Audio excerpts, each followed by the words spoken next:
Namamsi. I am Shubha, a native Sanskrit speaker and a Sanskrit teacher, and you are watching Tattvam. This video is about another very interesting Vedanga called Nirukta.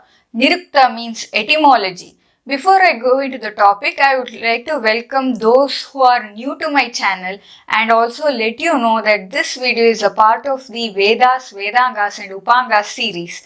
In this series, I have made videos on the Vedas that can be understood by anyone easily. I have also made videos on the Vedanga Shiksha, Kalpa, Jyotisha and Chandas. Please consider watching them if you haven't yet. This is the link to the playlist. Nirukta means etymology. For those who do not know what is etymology, etymology is the study of the origin and the history of words. For example, let us take this word Agnihi. We all know Agnihi means fire. How did this word come into existence? What is its origin? These questions are addressed by Nirukta. Panini Maharshi's Vyakarana also addresses them by going to the roots of the words. In this case, we can say that the origin of the word Agni is from the Dhatu. Dhatu means the root of a verb. Here we can say Agni is from the Dhatu Ang, which means to go. Angi Gatau is the sutra we find in Panini Maharshi's Dhatu Patha. The etymology of Agni is Angati Urdhvam Gacchati iti Agnihi. That which moves upwards is Agni. Because as we all know, the flame always moves upwards. It can never be made to face downwards. The Vyakarana or grammar goes to the level of dhatus, that is roots of the verbs, to derive the etymology. Whereas Nirukta goes even more deeper to the level of each sound in the word to derive its meaning. Now, with the same word Agnihi, the Nirukta analyzes it this way. The Akara denotes movement. There is always this upward movement in the fire. It comes from the Dhatu in. The Gakara comes from Dagdha, meaning to burn. Fire has the property to burn. And the Nikara comes from the root word Ni, which means to take. Agni takes Havis to the gods. This is how deep Nirukta goes. I will be giving more examples of etymology of words throughout this video. It will be very interesting to know how the words that we keep using have come into existence. So stay tuned. I have been quoting this verse in my previous videos on Vedangas, where if you give a human form to the Vedas and call him the Veda Purusha, then we had seen that his feet are the Chandas, his hands are Kalpa, his eyes are Jyotisha, his nose is the Shiksha, and his ears are Nirukta. Because we understand the meaning of anything using our ears. Now you may ask, but we can understand the meaning by reading also. But remember, Vedic tradition is a purely oral tradition, and so only by listening they were understanding. Also, even if you can understand by reading, initially when you were developing your reading skills, you did so by listening how to read and pronounce each word and sentence. So the ears are the main organs used to decipher the meaning. The only work of Nirukta that has survived is Nirukta of Yaskacharya. Taking both East and West together, Yaskacharya is the first writer on etymology. He is also the first to treat etymology as a science by itself. The Nirukta of Yaskacharya is actually a commentary on the Nighantus. Nighantu is a list of Vedic words, and Yaskacharya wrote the explanation of those words in his Nirukta. Yaskacharya emphasizes that every word can be traced back to its original roots, and one must never give up saying that this word is underivable. In case of words like Pachakaha, we can easily make out that it is from the root word Pach, which means to cook. So Pachakaha is the person who cooks. Similarly, the word Bheda comes from the root word Bhid, which means to break or divide. In these cases, the roots are very evident. But Yaskacharya says only small number of words are like this, and so he says one has to go beyond the rules of grammar to derive the etymology of words. He gives 5 tools to derive the etymology of words. They are summarized in this shloka. Varnagamo varna viparyayascha dvaucha paro varna vikaranashau dhatos tadarthatishayena yoga taduchyate panchavidham niruktam. First one is varnagamaha, meaning in some cases some extra sounds come into the word. An example given in Nirukta is dwaram. Dwaram means a door. How did this word come into usage? It is from the root word vru. Vru means to cover. Varayati iti dwaram. That which covers is dwaram. If you see this word, the sound has just come. This is called varnagama. Second is varna viparyaya, meaning rearrangement of sounds in a word. An example is simha. We all know simha means a lion.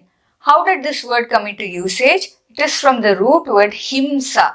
Himsa means violence, which is the same in most Indian languages. Since the lion kills other animals, it is called simha. Himsanat simha. Here there is shuffling of words from himsa to simha. Another example for varna viparyaya is kashyapa. Kashyapa is the name of a great rishi and many people belong to the Kashyapa Gotra also. Do you know the meaning of this word Kashyapa? Here again there is Varna Viparyaya, that is rearrangement of words. The word Kashyapa is from the word Pashyaka. Pashyaka means one who sees. He sees beyond what others see. That is why in English also they say seers for the sages. Those who see beyond the obvious, beyond the ordinary. Another beautiful example here is Shakha, meaning branch. It is the same in many other Indian languages. Have you ever wondered how this word was formed? It is a very interesting etymology. Ke shayaha shakhaha, meaning those who sleep in the sky are shakhaha. Ke means in the sky, shayaha means sleeping. I am sure you will be able to relate when you see a branch. It looks exactly as though it is sleeping in the sky. The third tool for deriving the etymology is varna nashaha. Sometimes some sounds get deleted. Example for this is trichaha, meaning 3 riks or 3 stanzas of Rigveda. How did this word get formed? It is from tisraha richaha. It is made up of the following sounds. Tu plus e is ti, su plus r is sr, and aha. Then r plus ch plus aha. So, but out of these, e, s, r, aha got deleted and it became trichaha. The fourth tool in deriving the etymology is varna vikaraha, meaning in some cases there is change in the sounds. For example, if you take this word jyotihi, which means light, it is from the root word dyut, meaning to glow. You see this root word in vidyut, which means lightning. Also another name for sun is khadyotaha, meaning one who lights the sky. In jyoti, the word the sound of dyut changed to ja sound. This is called varna vikaraha. And the fifth tool is dhatoho arthati shayaha, meaning far-fetched associations based on meaning. Sometimes there are too many changes happening to make a word. For example, take this word nighantu, which is a list of words found in the Vedas. If we look at the etymology of this word, it is from the root word samahantu. Samamnaya means a traditional list. Nighantu is a list of Vedic words handed down from generation to generation. Now, if you see Samahantu and Nighantu, there are many changes that have happened there. Sama became Ni, Ha became Gha, Na became Na, and Tu became Tu. This kind of far-fetched associations are called Dhatoh Arthati Shaya. Yaskacharya says Nirukta is very important due to the following reasons. First, etymology is necessary to understand the correct meaning of Vedic words. Interpretation based on etymology cannot be challenged. An example for this is this word vritra. Yaskacharya says, Ko vritra megha iti nairuktaha, tvashtra asuraha iti aitihasikaha. Aitihasikaha means historians. They will say Vritra is a demon who is the son of Tvashta. There are stories which say Vritra is a demon and Lord Indra slayed him with his Vajrayudha, and that led to the welfare of humans on earth. While historians consider Vritra as a demon, the Niruktaha, meaning the etymologists will say Vritra means clouds. Vritra comes from the word Vr. We saw while seeing the etymology of Dwaram that Vr means to cover. Vr Samvarane. Same applies here also. Vritra is a cloud because it covers the waters in it. And when Indra with his weapon, which is the thunderbolt, slays him, that is, hits the clouds open up and give rains which benefits the humans. So etymology helps us understand the true meaning rather than just blind stories. The second reason why it is important is etymology is the complement of grammar. He says, Tadidam Vidyasthanam Vyakaranasya Kartsnyam. It completes the Vyakarana. Etymology helps in understanding the dialectical differences. Fourth point is etymology is a science and it should be studied for its own sake. And then he says one should study etymology because knowledge is commended, jnana prashamsa bhavati, and ignorance is condemned, ajnana nindacha. And finally he says in the field of Vedic studies, etymology is very important for splitting the words in padapatha. To know what is padapatha, check this video. Before ending this video, here are some interesting etymologies of some commonly used words. You all must be knowing the meaning of this word vriksha, which means a tree. How did this word get formed?